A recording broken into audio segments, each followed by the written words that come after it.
حافظ انیس الرحمن کو کہ وہ یہاں تشریف لائیں، اپنا عنوان بیان کریں۔ حافظ انیس الرحمن۔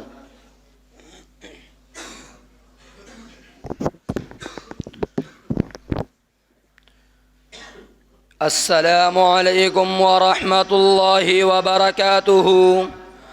نحمده ونصلي على رسوله الكريم، اما بعد فاعوذ باللہ من الشیطان الرجیم، بسم اللہ الرحمن الرحیم۔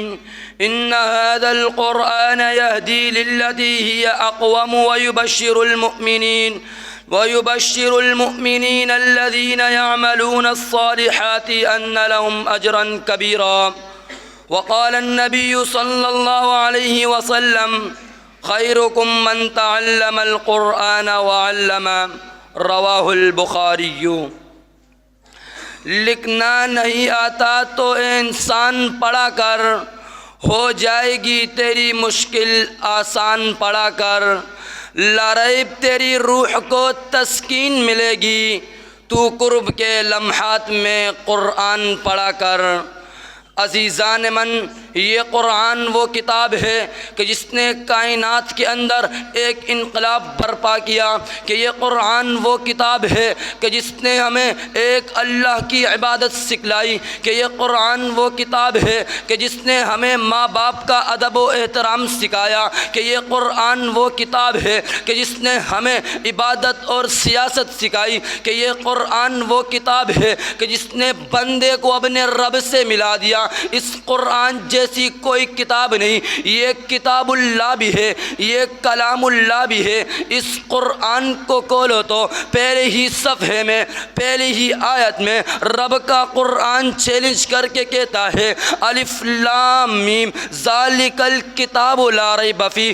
سب سے پہلے یہ بات سمجھ لو کہ قرآن کے اندر شک کوئی نہیں، کائنات کے پروردگار نے نازل کیا، شک کوئی نہیں، جبریل لے کر کے آیا، شک کوئی نہیں، یہ قرآن اپنوں کے لیے، شک کوئی نہیں، یہ قرآن غیروں کے لیے، شک کوئی نہیں، یہ قرآن عربیوں کے لیے، شک کوئی نہیں، یہ قرآن اجمیوں کے لیے، شک کوئی نہیں، یہ قرآن امیروں کے لیے، شک کوئی نہیں، یہ قرآن غریبوں کے لیے، شک کوئی نہیں، جبریل لے کر کے آیا، شک کوئی نہیں، میرے نبی کے قلب اطہر پر اتارنے میں شک کوئی نہیں۔ جو بندہ اس کے اندر شک کرے گا، کعبے کے رب کی قسم اس کے ایمان میں تو شک ہو سکتا ہے، لیکن قرآن کے کسی لفظ کے اندر بھی شک نہیں۔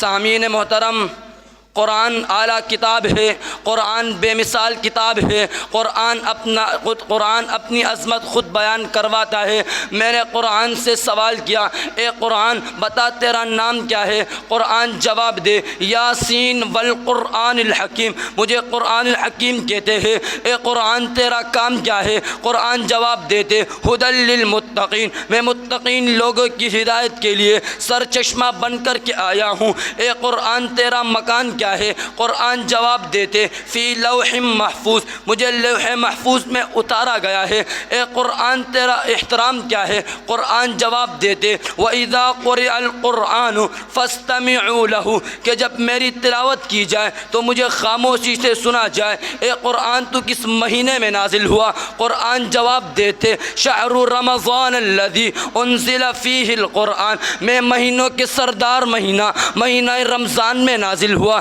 اے قرآن تجھے لے کر کے کون آیا؟ قرآن جواب دیتے: نزل بہ الروح الامین، مجھے فرشتوں کے سردار جبریل امین لے کر کے آیا۔ اے قرآن تجھے نازل کس نے کیا؟ قرآن جواب دیتے: تنزیل من رب العالمین، مجھے کائنات کے پروردگار نے نازل کیا۔ اے قرآن تو کس نبی کے قلب اطہر پر اتر کر کے آیا؟ قرآن جواب دیتے: نزل علی محمد، میں نبیوں کے سردار جو حسینوں میں احسن، جمیلوں میں اجمل، شریفوں میں اشرف، پورے کائنات کے امام کے قلب اطہر پر اتر کر کے آیا ہوں۔ اے قرآن تیرا نام بڑا پسند آیا، اے قرآن تیری عظمت بڑی پسند آئی۔ اب یہ کراچی والے پوچھتے ہیں: اگر ہم تجھ پر عمل کرتے ہیں، اگر ہم تجھے سمجھتے ہیں، اگر ہم تجھے پڑھتے ہیں تو ہمیں ملے گا کیا؟ تو میں قرآن جواب دیتے: اگر تم میرا ایک حرف پڑھو گے تو میں تمہیں 10 نیکیاں دلوا دوں گا۔ اگر تم مجھے اٹک اٹک کر پڑھو گے تو میں ڈبل ڈبل نیکیاں دلوا دوں گا. اگر تم مجھے زبانی یاد کر لو گے تو میں تمہیں حافظ القرآن کے القاب دلوا دوں گا. اگر تم مجھے پڑھتے ہو، پڑھ کر تم مجھ پر عمل کر کے زندگی گزار کر کے آ جاؤ گے، کعبے کے رب کی قسم میں تو رب کے سامنے تمہاری سفارش کر کے جنت میں داخلہ عطا کروا دوں گا. نبی علیہ الصلاۃ والسلام کا فرمان ہے ان اللہ یرفع بہذا الکتاب اقواما ویضع به آخرین. اسی طرح ایک اور مقام پر فرمایا خیرکم من تعلم القرآن وعلم، کہ تم میں بہترین شخص وہ ہے جو قرآن سیکھے اور دوسروں کو سکھائے. وآخر دعوایا الحمد للہ رب العالمین. والسلام.